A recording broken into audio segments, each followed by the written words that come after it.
Hey Kev, let's follow this trail over here. This looks like there might be something waiting down there. All right. Hey, wait a minute. Do you hear that? Yeah, I thought it was just me. What the heck is that? I don't know what that is. Whoa, do you smell that too? That's unbelievable. Hey, look. What the? Hey, look, those branches are moving over there. What the heck is that? Holy cow, is that what I think it is? Look at that thing. Oh my God. It's a freaking Sasquatch.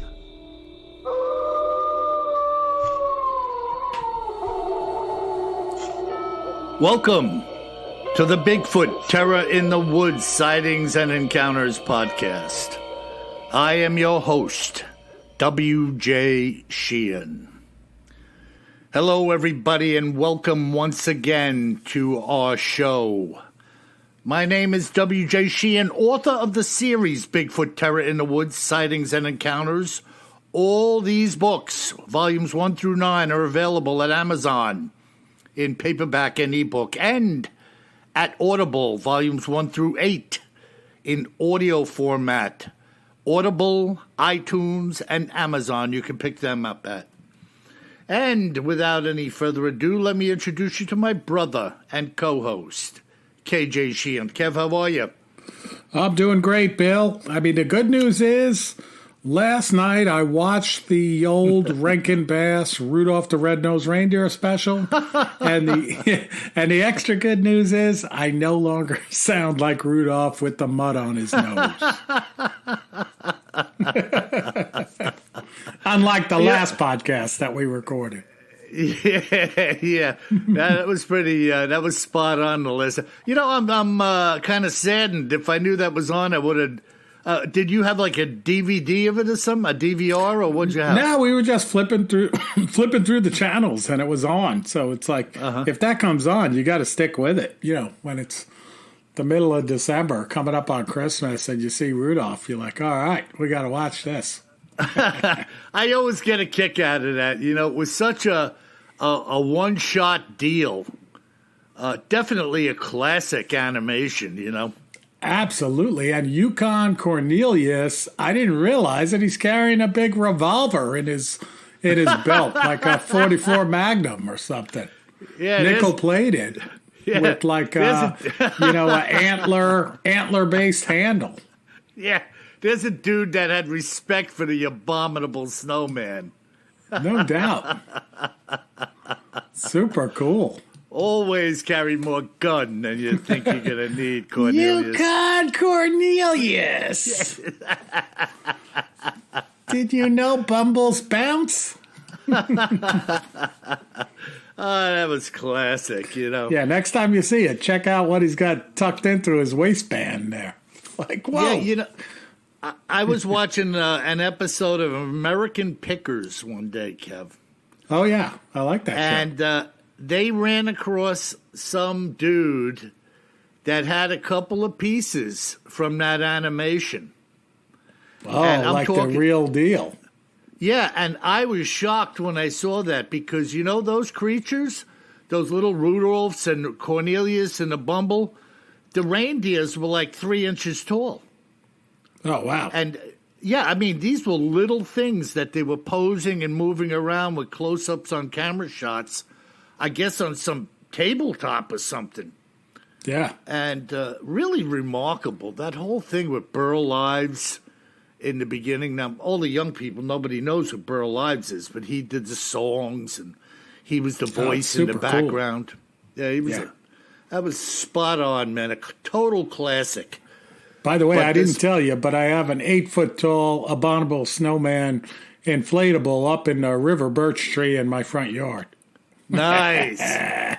Nice. Nice. And speaking of total classics, this podcast is a classic.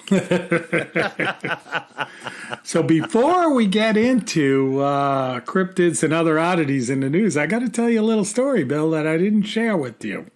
Hot off the presses. So I'm out this afternoon, and it's a chilly day here in North Carolina, and I'm out near a town called Pittsboro, North Carolina. Pretty rural, but not rural like British Columbia rural.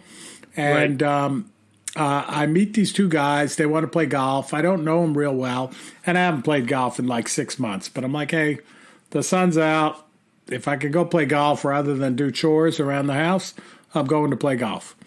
And we're out there, and we're trying to squeeze in 18 holes. We go out in the afternoon because it's cheaper, and it's sunny, but the sun sets now at like 5 o'clock here. So you don't have much time if you go out in the afternoon. And the sun's going down. We could probably play one more hole before the sun's all the way down. And we hear this like unbelievable howl scream like 3 times in the woods. No kidding. And now there's houses around there and stuff. But one of the guys I'm with, he's standing next to me and he's like, that sounds like a Bigfoot. And the guy doesn't know that I do a podcast on Bigfoot. And I was thinking the same thing, Bill. I was like, holy crap, that wasn't a coyote. That wasn't a bear. Like, that sounded like a Bigfoot. And this guy next to me goes, hey, Kev, that sounded like a Bigfoot. Hey, man. What do you make of that? I mean, either it's a Bigfoot or, maybe somebody's got like a crazy recording that they're playing through a speaker or something. I don't know. To what end? Well, I mean, there's houses around there. It's like, it's country setting. I mean, maybe somebody's horsing around, but I never heard anything like this. There's no way it was anything, any other animal that lived in that region. Yeah. Yeah, that'll get your attention, man. And see, why is it? Now, I get it, Kev. I mean, believe I'm kind of being devil's advocate here. Yeah. But why is it do we always have to question that it couldn't be what we think it is, which is a Bigfoot? Yeah, I mean, I only say it because there are houses around there. You know what I mean? So it could be somebody horsing around. But if I was, in Wyoming or Utah or, Oregon or Washington State, I'd be like, whoa, that's a Bigfoot.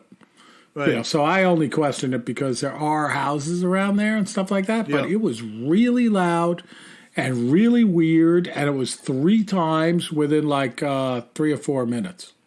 Yeah, and I stand my ground, even in reference to what you just said. So many accounts are of people who live in houses with other houses, maybe not on top of each other, but in the area, in the neighborhood. They have recordings. They hear things at night. They hear things during the day. It sounds to me like you heard a Bigfoot over there. Yeah, could be. I'm not buying into the guy. No, I know what a lot of the animals sound like that are out there in the world. Yeah. This was nothing I've ever heard before. Yeah, I mean, what are the odds that somebody's got a Marshall stack amp out there and he's running through some kind of Bigfoot recording in the middle of the late afternoon down there? I'm not buying that more than you heard a Bigfoot. Well, you're making a good argument because if you did have the Marshall stack set up and you did the Bigfoot broadcast, you probably would have followed it up with a little Sabbath Iron Man or something. I am Iron Man.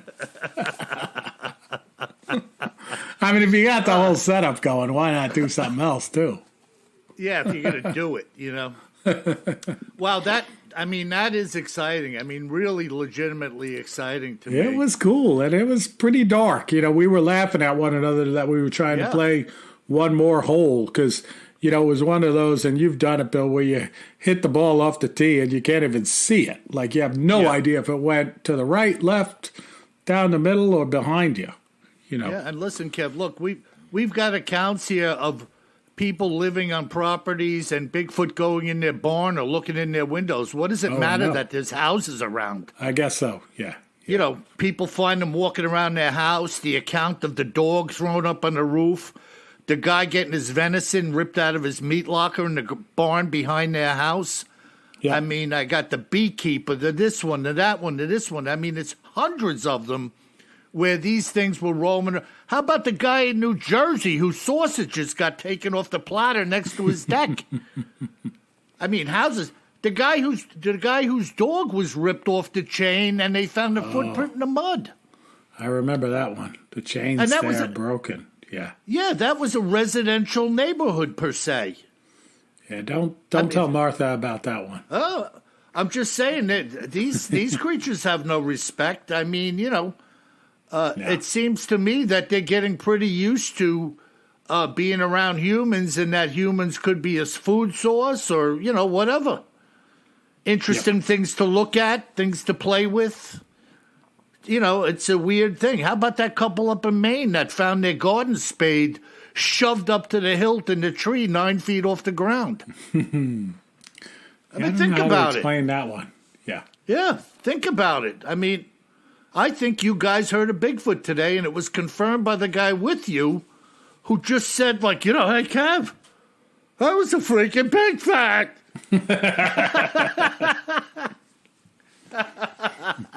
It's funny. I said, and I had to say, now get back out here and hit the ball, will you? Yeah, you little sissy. At least stay between me and that howl. So if he does come out of the woods, I can outrun you, buddy.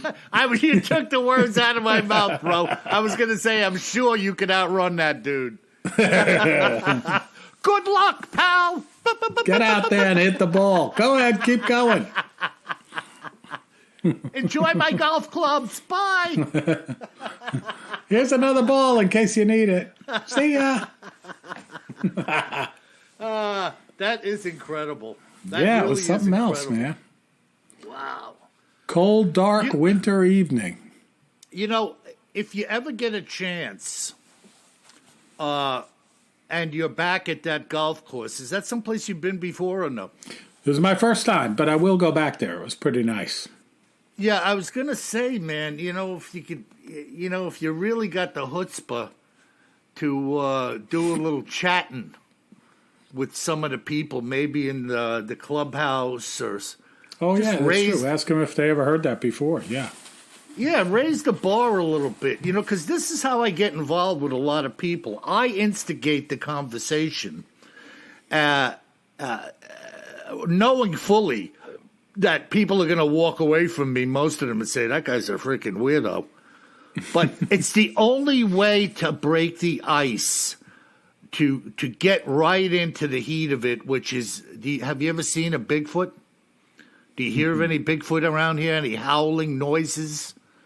It's just the only way to do it. You kind of just got to eat crow and have at it, Agree. Yeah, I'd be interested to hear if you go back there, if anybody says, yeah, well, as a matter of fact. I got this picture here on my phone. Yeah. Whoa, yeah. Whoa. Yeah, I thought it was my mother-in-law, but this had more hair than her. And smaller feet than her.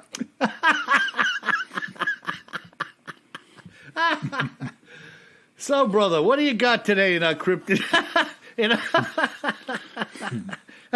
I can't even say it. Cryptids in the news and other oddities. Yeah, that's it. I'm here to help. Yeah, so we are going to talk about a recent article that came out in a lot of different periodicals, but I'm going to talk about the article that was in Nat Geo, National Geographic, on June 25th, 2021, about the Dragon Man skull. Did you see this one, Bill? I did not, man, but have at it. All right, so this is pretty cool. So in China, they discovered this giant skull that looks like a human skull, only it's much bigger. And like the back of it is kind of more football shaped rather than being round. And then it has like a ridge running across, a pronounced ridge over the eyes, if you could imagine that. And then it has very large, almost square eye sockets. Wow. Yeah, and it's big too. You're describing like the head of Alien. Yeah, not quite as distorted as the head of an alien, but this could be a Bigfoot. No, when I say alien, I'm talking about the movie monster. No, I know. It's not as distorted as the movie monster in terms of being that much football shaped. But just instead of being round, it's kind of a little conical. Yeah, there have been findings. There have been some findings globally. They don't, like everything else, they don't get much attention. Of skulls that I'm visualizing look a little bit like the one you're talking about. Yeah. But how big was this thing? Give me some dimensions or something. Well, I don't have the dimensions of the head, but they were saying that the creature that would go with the head would probably be at least 7.5 feet tall. Wow. So big. And it's like it's not a human skull. Like it's not a big human or something like that. Like in this article, and I'll put this article up on our website, BigfootTerraInTheWoods.com, they talk a lot, like, and the whole theme of the article is that the skull may be a new species, may represent a new species shaking up the human family tree. So I bring this up, and I think it's super interesting, Bill, because, like, when we talk about cryptids that live under the water, whether it's in a really deep lake like Lake Champlain or the Ogopogo out in British Columbia, a few of the others that we've covered, the Loch Ness Monster, etc., we have this 1,000-foot deep body of water, or you talk about something that lives in the ocean. I think it's easier for us to imagine that creatures exist in the depths of water that we've never seen before. But we have a hard time, some of us have a harder time, imagining that something roams the surface of the earth that we don't have a lot of physical evidence of. Right? Yeah. Vis-a-vis the Bigfoot Yeti. Exactly. Any age determination on this? Yeah, like 150,000 years old. Oh, so it's fairly ancient. Fairly ancient. But again, it's the one they found. So get this story of how it was discovered. This is as good as the finding itself, at least to me. So apparently, in the 1930s, a team of the local folks in this northernmost province of China, and the city is called Harbin in northern China, they were building a big bridge, right, in the 30s. And right at that time, the Japanese invaded China, right, prior to World War II. We know the history of the Japanese coming in and, really being brutal with the Chinese, taking over certain parts of China. And one of the workers that was building this big bridge, Chinese worker in Harbin, China, finds this skull while they're digging the footings for the bridge. Wow. And he doesn't want it to fall into the hands of the invading Japanese. So back then in the 30s, he puts it in this deep well on his property, a water well. Huh. Yeah. And he doesn't tell anybody about it. Great hiding place, right? Fresh water, drops his skull down into the bottom. And then in the 80s, I said the 80s, in 2018,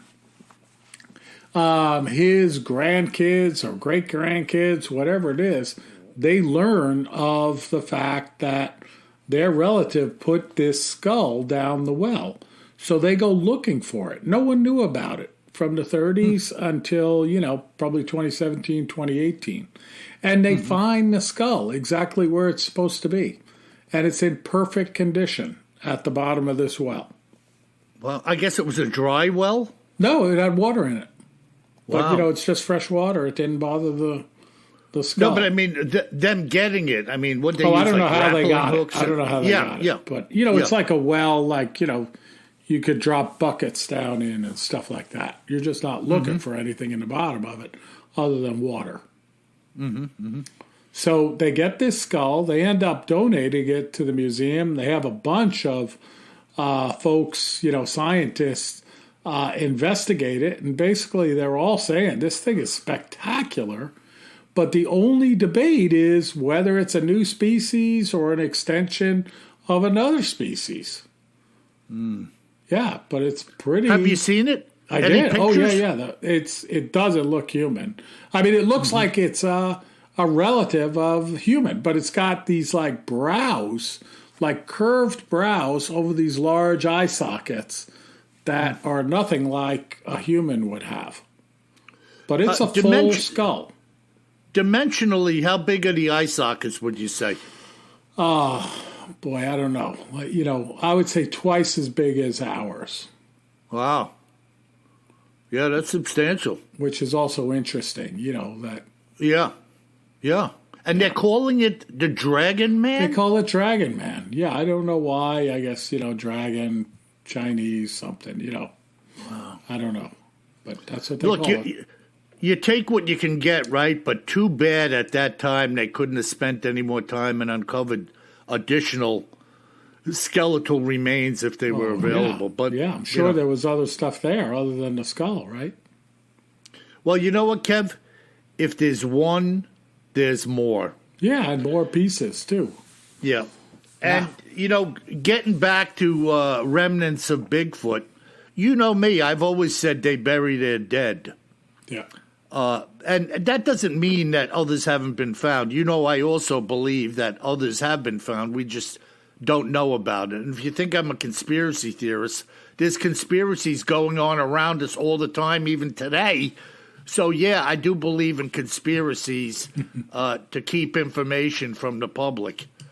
I was telling somebody at work a while ago, if there were no conspiracies, there would be no need to have the word in the dictionary. You know what I mean? So, yeah, I'm laughing and coughing at the same time. That's all right. There's constantly shenanigans surrounding findings of and people who think we should know or don't tell them or this and that. Yeah.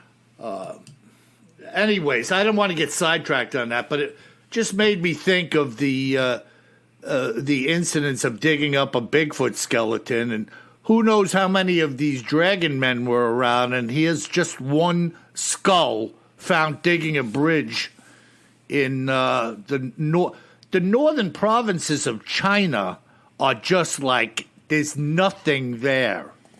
Yeah, not a lot there for sure. No.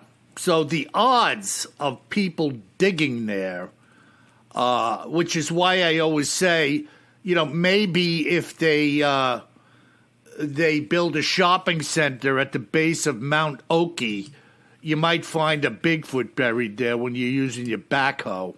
But other than that, I don't think you're going to find one digging around. Right. Wow. Right. Wow, that's freaking incredible. So it's cool stuff. You'll be impressed with the pictures. Again, I'll put them up on the website, BigfootTerraInTheWoods.com. And it's a great article, and there's other articles out there too, but great article in National Geographic on their website on Dragon Man. Wow, that's freaking crazy. Dragon Man. And where is it now? Where is it being looked at? It's in a museum somewhere around there in China. So the family donated it to a museum, which is fantastic, Yeah.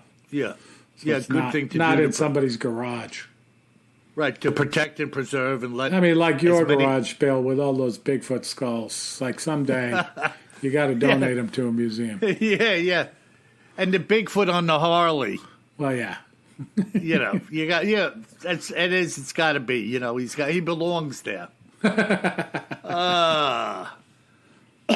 Unbelievable. That's incredible, Kev. That was a great little find. It's kind of cool. I came across it and I was like, all right, I think this is going on the podcast. This is pretty cool. Yeah, talk about an oddity. No doubt. And by the way, folks, if you're new to the podcast, we are Bigfoot Terror in the Woods, and I'm going to get into an account here pronto.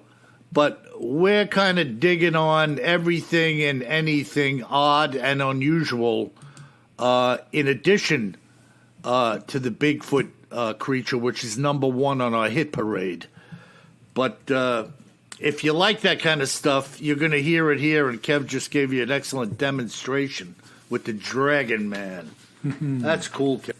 So I got a really good account here, and, all of the accounts are good in my opinion, Kev. You know how I feel about this stuff. And this is somewhat brief, but interesting. And it was brought to my attention by a fellow named Mike West, as an East-West, and he was a hiker from Northern California. And this is what Mike and his buddy Hank saw while hiking in Oregon. So once again, people see something because they're out there, and wait till you hear what these guys saw. In the summer of 1979, my friend Hank and I headed up to Oregon to hike the Eagle Cap Loop via South Fork Imnaha to Kettle Creek Trails. I know it's a mouthful. If any of you folks know the area, that's great. Again, Eagle Cap Loop via the South Fork Imnaha to Kettle Creek Trails. That's the area they were hiking. Now, I know it's a mouthful, but that's the name attached to where we were. This is what Mike says. This trail is located near halfway Oregon and is slightly under 40 miles in length. I would not recommend this hike to anyone except the most experienced of hikers. You are following a magnificent loop through the Eagle Cap Wilderness while circumnavigating Eagle Cap itself, which is a magnificent spectacle. There are spectacular views which abound in every direction as you make your way through several glacial valleys and over 3 different mountain passes. There are also numerous lakes along the route where one can take a swim or fill your canteens. By the way, Bill, I thought I would just throw a bone your way, having read volumes 1 and 2 of your series, by saying this. Nobody ever gets up in the morning and says, I'm going to encounter a Bigfoot today. At least nobody that I know. So kudos to this guy. He's sharp as a tack, and he's referencing something I had said. So now he says that I have hiked more than 1,000 miles, much of which was done right in the crux of where these creatures are said to live. And in all of those miles, I hadn't seen so much as a single indicator of their existence. How about that? For those who read your books, I'm sure there are more than a few who think this is a lot of hokum. And I get that. But when you see one, or in this case 2, for yourself, everything changes in an instant. We had spent 5 arduous days hiking this trail, while stopping to camp at Horton Pass, Crater Lake, and Little Fraser Lake as well. As we were navigating our way down Little Creek through all of the lower switchbacks, everything was extremely overgrown with brush and bramble, while piles and piles of bear scat were everywhere. Now, we didn't see a single bear in spite of the amount of crap we had seen, which reminded me also of people saying, why don't we see more Bigfoot? To which I say, if I can't see a bear in fairly open country where I can see for miles and have seen 100 piles of crap, what are your chances of seeing a Bigfoot? How about this guy? I love this guy. So, on the day of our sighting, we were following the trail through a valley of golden-colored grass with the sloping side of Eagle Cap in full view. This entire valley, as well as most of the lower slope of the mountain, was spotted and in some places covered with spindly-shaped pines. They looked like spearheads dotting the landscape. At some point, as we were hiking and ever looking forward on the trail, we spied out a herd of elk walking way up on the slope ahead of us and heading towards a cluster of these trees. I would say the distance may have been a mile or better that we were looking. And it was after maybe 15 minutes or so that we were perhaps only 200 yards from the trees we saw the elk go into. I was actually looking in that direction, hoping to spy them out, exiting the trees or within them. I mean, that's why we were there, to enjoy nature and take in anything that it brings our way. Just a few minutes later, we were only maybe 50 yards away from the edge of this tree line as several elk began to move out into the open from within the trees. Both Hank and I slowly squatted down on the ground to watch. I don't think that 30 seconds had elapsed when the herd suddenly began to run, which immediately made me think, bear attack. A large grizzly, given the right circumstances and advantages, can actually run down and kill an elk. I expected at any moment to see a bear come running out in pursuit, if it hadn't already made a killing within the trees. But what happened next was off the charts incredible. We had to have seen several dozen elk leave the trees at full tilt as we now stood watching the back of the herd. As the last one cleared the tree line, perhaps 100 feet or less behind it, emerged a huge brown Sasquatch, running at pace with the elk. Within seconds, all of the elk and the Sasquatch had once again disappeared from view, being blocked by some trees to our left.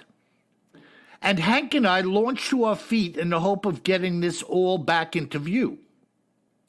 We dropped our packs as we ran, and within maybe 40 yards we could see the Sasquatch in hot pursuit. The elk scattered in every direction, but the Squatch had to have been running 30-plus miles an hour and was not giving up.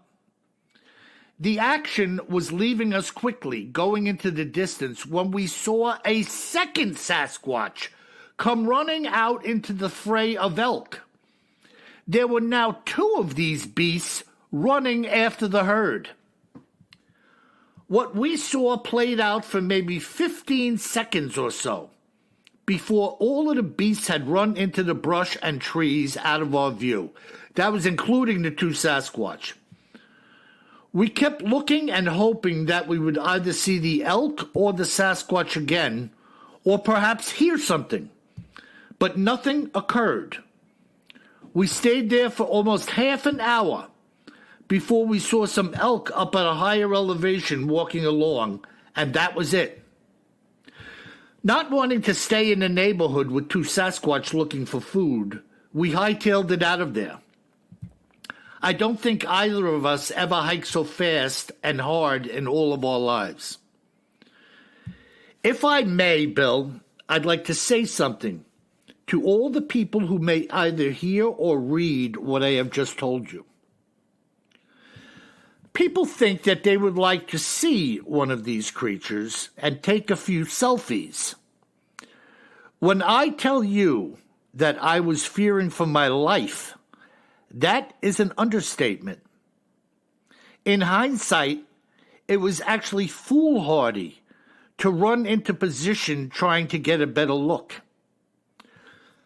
The speed at which the first creature was running, coupled with the second exiting the woods like a rocket, left me thinking that if one of these creatures was next to you on a trail and decided to launch an attack on you, you would be dead in the blink of an eye. This is coming from 2 men who were very well armed. A man or a woman would not even have time to reach for their gun before the beast prevailed upon them. The second creature had come out of the timber like a motocross bike leaving the starting gate. It was an incredible burst of speed and strength. It is also my opinion now, having read some of your own accounts as well as those of others, that this is exactly how many missing persons have met their fate, being caught completely unaware as well as being in the wrong place at the wrong time.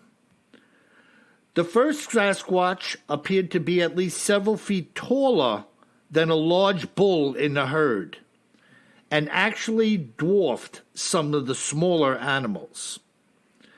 This is the way the whole thing went down, Bill. And I am sure they got what they were gunning for within the trees, but we weren't going to find out. What do you think of that, Kev? He sounds smart, him and his friend. I'm sure they got what they were gunning for in the trees, but we were going to find out. Yeah, and get out of there.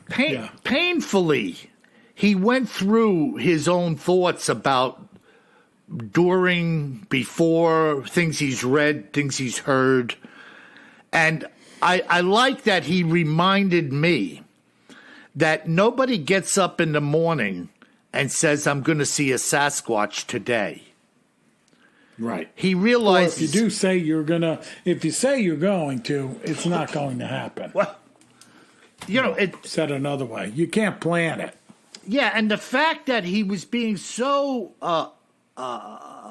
obvious about having come across thousands of piles of bear crap and having seen no bear. It stands to reason. It's not an easy thing to do. Right. So kudos to this guy. I mean, what an excellent account. And his description of two Sasquatch in 1979 out in Oregon. Yeah. Very cool. And how about the guy saying he's probably hiked 1,000 miles? Well, yeah, he definitely covers a lot of ground, and I hope there won't be a geography quiz on all those different trails he referenced. Well, he knew where Eagle Cap Loop and everything else. Yeah, I mean he knew the area, and armed, and coming to the realization after seeing these two Sasquatch running after these elk, that if you were walking on a trail and one of these things had its mark on you, you're dead. Yeah. It's as simple as that. You are dead. Yep. You're not going to outrun them. You're not going to have time to think. You're not going to have time to pull your gun. You're just doomed if they want you. Yep. Agree. Incredible, man. Scary stuff. Really? That's why I don't want to run into one while I'm on a hike. Yeah. Frightening, man. Absolutely freaking frightening. And there you have it, man. I don't mind, like if I saw one out in the field while I was in a car, that would be pretty cool. Yeah, well, you could slow down and, hit the gas if you had to. If you had to, yeah. Just incredible. Yeehaw, man. Yeah. Great account. Yeah, incredible. Mike West and his buddy Hank over in Oregon. Cool. I mean, Kev, 40... What state was that, Bill? That would be Oregon. Oregon.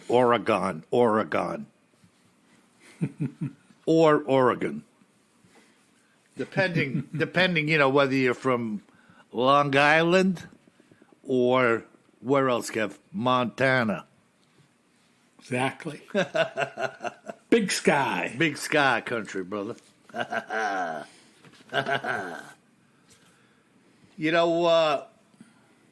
It never ends, does it? With the Bigfoot accounts, the variety, how and why people run into these things. Now, you're on a golf course today, and you hear this howling. So you didn't see anything, but you heard something a few times over the course of 15 minutes. Yep. Who knows? Because now your eyes are open. You're thinking about these things because of what we do. You don't know. You may, at some time in the future, catch a glimpse of something or find a couple of nice sets of footprints going one of these places you hike. And you'll be looking. You'll be one of the ones who sees something because they are looking. I'm definitely looking. Yeah. No. Partially for self-defense. Yeah. Yeah, I hear that, man. And that's part of it, isn't it? Oh, yeah. Eyes wide open. It's like being on recon in the jungle, I'm never asleep when I'm driving, walking. I'm always looking. I got my head on a swivel. And it's just the way I live. I don't know why. I just do that. It's just who I am. Yep. But I get it. I got people walking into me in the hospital looking at their cell phone. I mean, literally walking into me. They don't know where they are. Oh, well, that can be true anywhere, too. You can go in a national park now. As long as there's cell coverage, half of the folks walking down the trail are looking at their phone. Right. You come here, you're in one of the most beautiful places in the country, and while you're there, you're looking at your phone. Yep. Yeah, that's bizarre. It's a different era. That's bizarre. Different era. All right, brother, what do we got? Not necessarily better, but definitely different. Definitely different. Well, I think that their outlook would change if they saw a Bigfoot leaving the tree line like a motocross bike leaving the starting gate. No doubt. Look out! All right. Well, we got some good letters this week, Bill. All so right. We're going to go to Susan in North Carolina. All right. And she says, strange experience in the North Carolina mountains is her subject. Wow. And she says, hi, Kevin, and that other guy. She says, I had to write to tell you about an odd experience my son had a few weeks ago.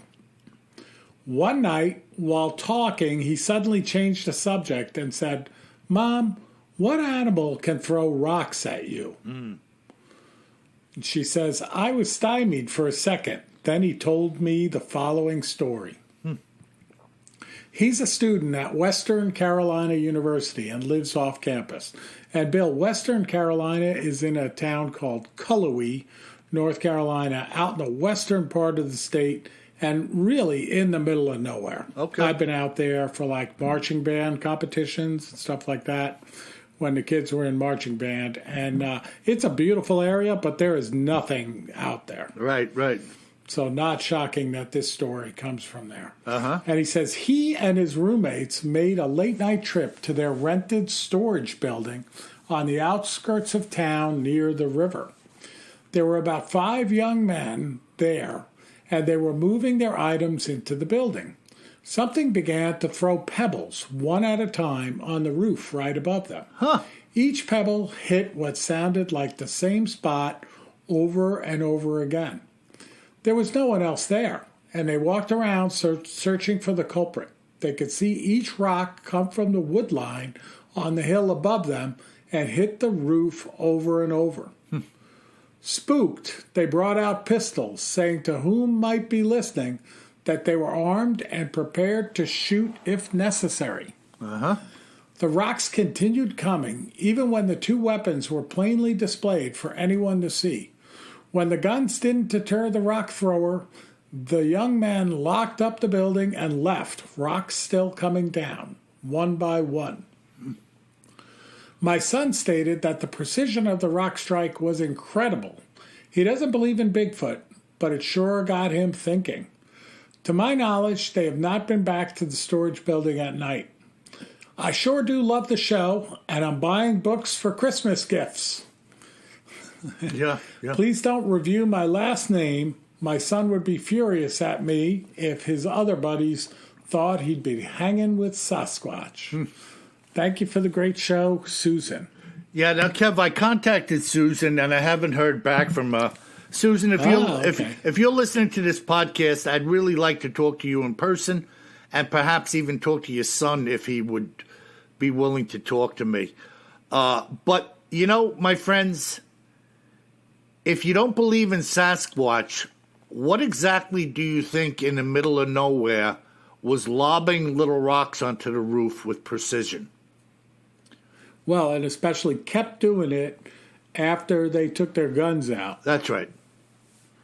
That's a good test. I mean, do you think a man's going to stay there when you might ratchet off a few rounds just randomly into the woods? I wouldn't. Not me, because it's always a good excuse in Western North Carolina just to fire a few shots into the woods. Yeah, and this area you're describing, Kev, it sounds to me like they just carve an area of woods out and put a driveway in to make a place for the storage facility. Exactly. So other than that, cheap land close to the university where they know people are going to want to store stuff. Perfect. It's a moneymaker all the way around. Wow. All right. And we get an email in from Jason from Oregon. And he says, greetings from Oregon. Hey, fellas, I just want to drop a note about the latest podcast.